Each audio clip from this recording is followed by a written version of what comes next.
It really kills Dylan and I because we got about 20 columns every year, every summer about make this trade, do this move.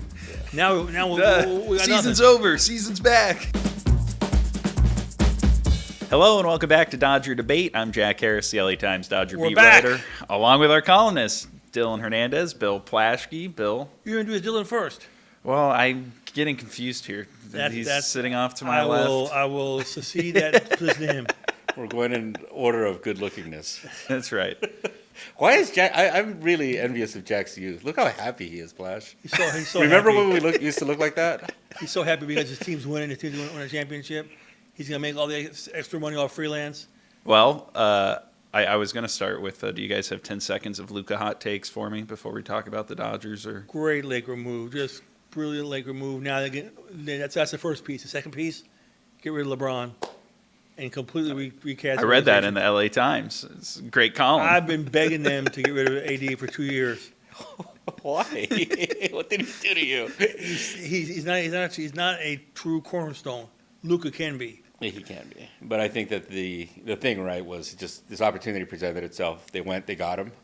And I don't think they've thought of this beyond that, right? Because I think this next year, this next few months, the next couple of weeks maybe even, are going to be just really fascinating because I think they're just going to make this up as they go along. And I mean, if we've seen anything about this front office and this current Lakers ownership, right, they know how to make a good mess of things. So has he superseded Ohtani as LA's biggest star athlete? No, Ohtani's. He's got to actually come and do something. Yeah, he's got to win. He got to win here. He's never won. Well, with the Dodgers offseason is kind of like the opposite of what the Lakers have done because they're going all in on right now, trying to defend their title in 2025, setting up a pretty clear dynastic window for the next few years ahead. We've talked at different points this offseason about some of the moves they've made. I was going to try to ask you guys like a debate-worthy question, but it seems like the approval rating for what the Dodgers have done this winter is pretty high. I mean, is this about as good as you could have expected the team to look roster-wise, depth-wise, star talent-wise going into spring? This is the best offseason by a defending World Series champion in history. It's the best offseason in Dodger history. It's a historic offseason, maybe the best offseason in baseball history, period.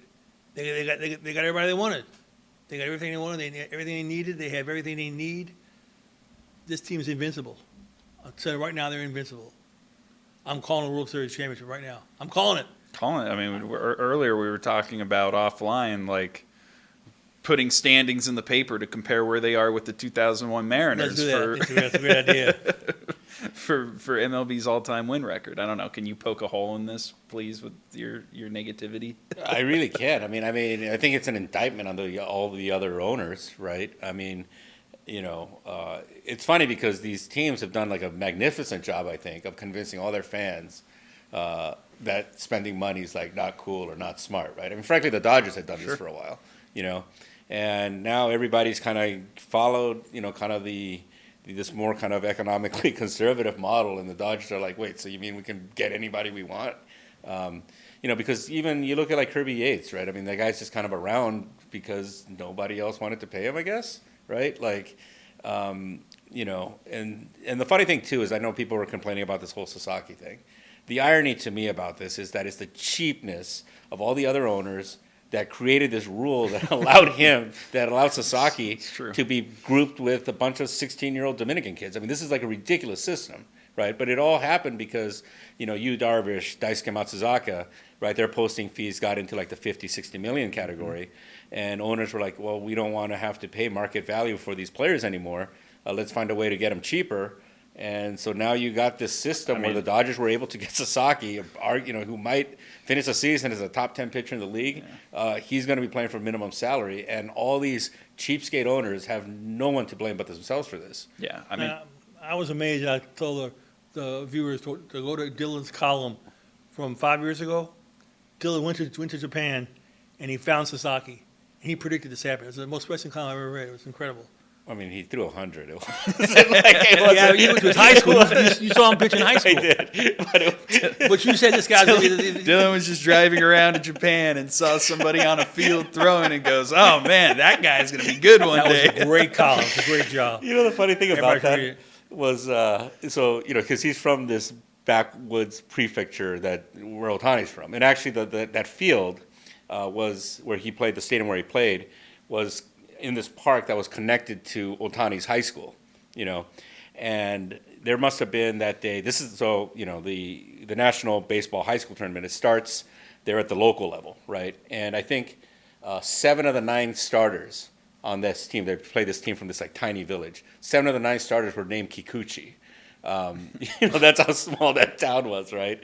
And yet there were like probably 300 reporters covering this thing, and the fact that like I showed up there, everybody was like, "What?" Right? The fact that an American is here. I ended up on the front page of basically like after Sasaki had his scrum, I held a scrum, and they're asking me all these things like I'm a scout, and I'm like, well, he looks like a pretty good athlete to me, like I know. You wrote the story a lot like you were a scout. The story was great. You called it. Thank you, Plash. You called it. It's amazing. Well, I also said Keenan Christian was going to be the next Reggie Bush. I think when Matt Harvey made his first start for the Angels, I said the Dark Knight has returned. You thought who was going to be the next Reggie Bush? I don't know. Keenan Christian. Who? He had one great game. Never played again. Well, he was like the 100-meter champion in California as a high school senior. I'm amazed, actually, that the guy who was calling USC to go to the playoff after one game last year would make such bold proclamations like that. Since he was in Vegas, he wanted to get his money's worth. But, okay, on the owner point, I think this is the real hot button issue around the sport right now, which is all the spending the Dodgers are doing. They're like $80 million past any other team right now on the luxury tax payroll. All the players they've added, the apparent or potential competitive imbalance or superiority that their roster is going to have this year, like, is this bad for baseball, has become like the big question. We were at FanFest the other day. Players kind of downplayed that. They're not looking at themselves as villains. They keep making the point Dylan did, which is like, the Dodgers, if other teams are upset by what the Dodgers are doing, why aren't they spending more money? Why aren't they being more aggressive? But as you guys look at this, like what do you make of this idea that what they're doing could be bad? That it's changing the dynamics of the sport. Like, is this complaining? Do you think there's bigger actual things? 2 of the last 15 highest payrolls have won a championship. It doesn't necessarily mean it's more about more than money. It's about culture. It's about ability. It's about brains. It's about savvy. The Dodgers have everything other teams don't. And just because they use their money, they use it wisely, they shouldn't be penalized. This is good for baseball. It's good for the Dodgers. The Dodgers are listening to their fans. They're the one team in baseball that listens to their fans and does what their fans want. Well, let's kind of pump the brakes on the savvy part. I think, honestly, if we had that money, the 3 of us could run the team. Sure. Let's go sign Blake Snell. I mean, it's not really brain surgery there, right?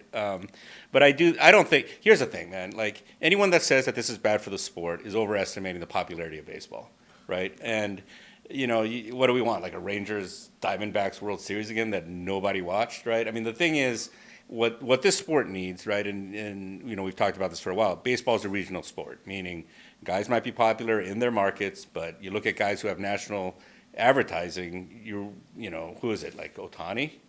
Maybe the list ends there. How many baseball players are actually known throughout the country? Like, not many, and so I think it's good that you have the same team, frankly, show up to the World Series every single year, where it's going to be nationally broadcasted on Fox. The fans will kind of get to know these guys, right? And I think I might have made this point the last time we were on this, but you go back to like the '90s Yankees, right? The fact that like guys like Bernie Williams and like Paul O'Neill had national profiles, I think kind of points to the merit of that. And I mean, does anybody, like, seriously, outside of like baseball fans, like, does anyone know who Ellie De La Cruz is? No. Like, I can ask my 11-year-old kid. I guarantee you he has no idea who this guy is. I'm trying to think of even other baseball player commercials now I've seen guys in. Yeah. So maybe Aaron Judge. Bryce Harper had one, yeah. All right, 3. Yeah, I mean, to me here, 2 things can be true, which is, one, the irony is what the Dodgers are doing, especially this offseason, is the thing that they've gotten criticized for not doing in the past, right? Like, the whole ethos of this winter has been, we're going to get all of the pieces we feel like we might need over the course of the year now. We're not going to go into the year with potential holes in our roster that might leave us in a spot where we're going to have to scramble at the trade deadline or rely on some of our younger, more unproven pieces. I mean, even last offseason, right? Like we talked about it going into the year. For all they added, it was like, well, the rotation's still a little shaky and the lineup looks a little top heavy and you're relying on some guys in roles that might be tough. Like there's really none of those questions right now. It's almost impossible to see how they're going to run out of starting pitching This again. really kills Dylan and I because we got about 20 columns every year, every summer about make this trade, do this move. Now we got Season's nothing. over. Season's back.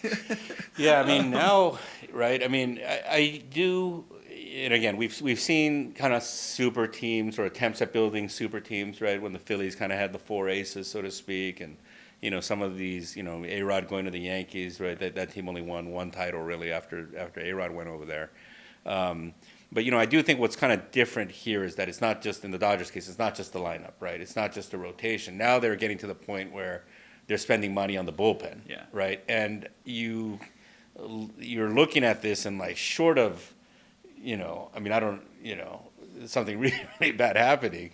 I just don't see how they lose. Like they just have so many outs, right? They have so many ways they can win baseball games, and it will kind of challenge this kind of conventional wisdom, right? That I think for so long it's been that it doesn't matter what type of team you put together, right? If the bats go cold in the postseason, and you run up against some good pitching, you could be shut down. But the other part of this too, right, is that there isn't a Randy Johnson, Kurt Schilling, rotation out there anymore. I mean, there's not even one guy that you think, okay, is going to go out in a postseason game and throw 9 innings either, right? So that way to kind of defeat these super teams, that doesn't exist. And then also, the Dodgers just having so many routes to be able to win games, it does, to Plaschke's point, like, maybe they really are kind of invincible. And all this and the Padres suck. Well, and this is where I think there's some credence to this argument, right? Because the one thing that is true is that I don't think, at least in the recent history of the sport, we haven't seen one team operate as differently as the rest of the league in the way the Dodgers have right now. Like the luxury tax has served as Especially enough. after you win. Right. After you win, you don't do anything. Usually you rest on your laurels for 5 years. Yeah. So, like, usually the luxury tax serves as a soft salary cap, and most teams stick around that. And what we just haven't seen is, like the Dodgers, they're not doing anything wrong. They're not breaking rules. They're not even, like, overpaying for players. Like, all these deals they've done are about at market value. And they're just able to position themselves as a contending team with a lot of resources and a lot of ways to help players that players want to come to. But seeing a team exercise that level of financial dominance, that level of being an attractive destination to build this kind of roster is different. And while, I agree with you, the Dodgers being in the World Series year after year for the next few years probably is good for the sports profile overall. But I do think it tests some of the competitive mechanisms, the spending mechanisms in the sport, because look, I think like they still only have a 20% chance or whatever on like Baseball Prospectus, which came out with its preseason computer estimations of the season. They still only have a 20% chance to win the World Series. But if they end up like really being an invincible team, I do think it raises some interesting questions. But there's a long way to go between now and then. And yeah, from the Dodger standpoint, if I was a Dodger fan, like this is exactly what I would want to see the team do, especially with how much you have to pay to go to the games and go to the fan fest and get the cable channel at home and all that. So and between now and then, there's bobbleheads. Houston Mitchell And published a get the list of the bobbleheads. bobblehead dolls for this year, and I'm going to read them to you and see if you think they're worthy. These are the guys who are going to be bobbleheads. so to see this year. if these bobbleheads were warranted for I each guess player. first bobblehead. Guess what it is? The first Ohtani? one. Ohtani. Yeah, okay. Second bobblehead. Guess who it is? Betts? That's what I would guess, but no, Freeman? it's not. Freddie Freeman. Freeman? Okay.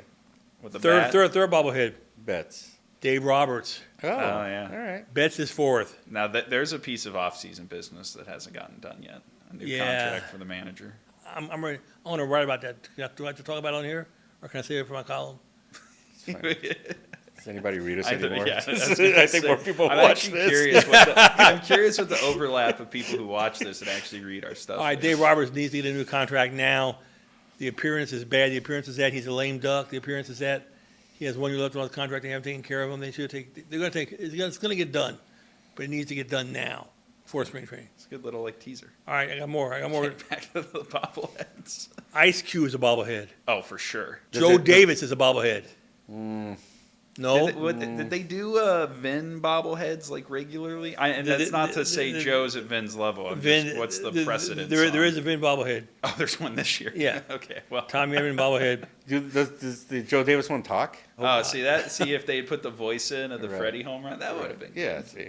Ron Put Say. Dylan on the promotions. Ron team. Say, who's been a part of the organization for a long time, is back with him. He gets a bobblehead. That's good. I'm happy for Ron Say. Fernando has a bobblehead. Teo has a bobblehead. Sasaki has Taylor a bobblehead. has a bobblehead? Teo. Teo. Oh, Teo. Taylor. I was like, well, I was going to ask you for the date. Will he still be here? Max Muncy, no bobblehead. You surprised? No bobblehead. That Chris is a Taylor, little no surprising. bobblehead. Well, does that honestly- do you think that at all is this indication of whether they think that these guys are going to still be here? Yes, I think it is. And look, God, to what an unstrategic way to advertise whether you. I know. you think, well, let's No, be clear. I Like don't- both I guys don't- obviously contributed a lot I to their don't- success here. I right? believe we're it. not. I'm not surprised that Chris Taylor doesn't have one. I'm a little surprised Max Muncy doesn't have Right. one, and I'm I think very he surprised. usually does get one. Is there anybody on here you disagree with? I'm surprised. Ice Cube. Why is Ice Cube on here? What do you mean? Why is Ice? He Cube had on? one Okay, A, moment. First off, his name is Ice Tray. Plaschke. Well, that's right. And yes, he had a huge moment. Like, I think of all the different interviews I've seen players do, the whole Ice Cube Fat Joe thing from the World Series was like a top 3 headline. Wait, did you see that, by the way? Kike Hernandez plagiarized your line about Fat Joe not being fat anymore. No. He Yes, totally he did. stole that from you. You need to confront him if they resign him. Is Kike coming back?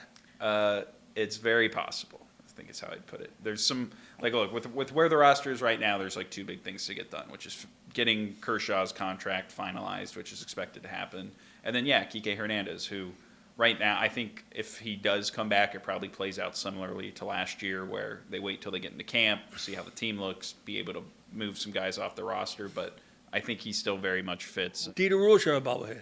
Dieter would be good. Oh, Dieter. And have him play a song. They need a Plaschke bobblehead. That would be good. I mean, I think we actually just need a Plaschke bobblehead. There would be no line for the plastic bobblehead. Sure, It'd be a late arriving crowd. Sure, there would be. Just some people might use it as like a voodoo doll for some of the columns that you write. How about Dr. Neil Elitrage? That would be a Oh, good he's one. your guy. It had to have him. He's the Dodgers guy. Half of the team has been operated It had to have a on. bobblehead He's the operator on half of the with league. Dylan cozying up to him, kissing his butt. He's a great surgeon. Ooh, What, like are you against doctors now? So have him with like a scalpel, doing the scalpel, bobble scalpel. All right. We've gotten through bobbleheads and surgeons. So unless you guys have anything else to touch on. What's from one the thing you're looking for offseason. in spring training? I mean, this one's a little more boring. I am curious to see if Mookie Betts can play shortstop, because I think when you look at like the roster, if that doesn't work, it might get a little complicated putting some of the pieces together. If it does, it's just one more thing that they can bank on. I'm just curious how big the crowds are going to be. I just think that as big as the Dodgers have been, over the last decade or so, I just think every year it's kind of gained momentum. And really, I think last year after they signed Ohtani, it kind of took another jump in popularity. Them winning obviously, signified like another jump. And right now, right? I mean, I think part of the charm of spring training, I always tell people like, hey, go to the workouts in the morning. I mean, frankly, that's better than watching the game. Watching your favorite players play 2 innings and getting pulled. You can watch them take batting practice and stuff. I'm just wondering now, given how overwhelming it was last year, are we getting to a point where they're going to have to maybe start charging just to kind of keep the crowds down? And I've always been the fans to I things for They fans. can't pay for spring No, training. Other look, than bobbleheads. Look, and same thing with like FanFest, right? I mean, honestly, I didn't like the fact that they started charging for this, but at the same time, you kind of look at this and it's like, well, if this thing's, I mean, Jack had to park on the street. And The apparently beat writer- Apparently, I was not the only one. At Yeah. least I got in. Right. Which, Who's the most- You're not Japanese, Jack. Last you, question. You didn't show up like 6 hours early like all of our also friends. At spring training, who's going to be the most popular Dodger? Ohtani. Ohtani, it's not even close. You don't think Freddie Freeman? I mean, Freddie, yes. Because what happened last year, Freddie? But not in the. I mean, Ohtani's celebrity is just at a different level. But I think, Deej wrote about this, right? About just that. That's going to be like a moment that I think for an entire generation of people, they're going to remember that home run, right? It's going to be kind of it's going to be one of those markers of time for them. You know, during this time I was that. I mean, some guy quit drinking because of Freddie. You know, Freddie's iconic holding the bat up. yeah. I got that tattooed on my butt. You want to see it? Let's see it. Yes. All right, let's see it. Please show us.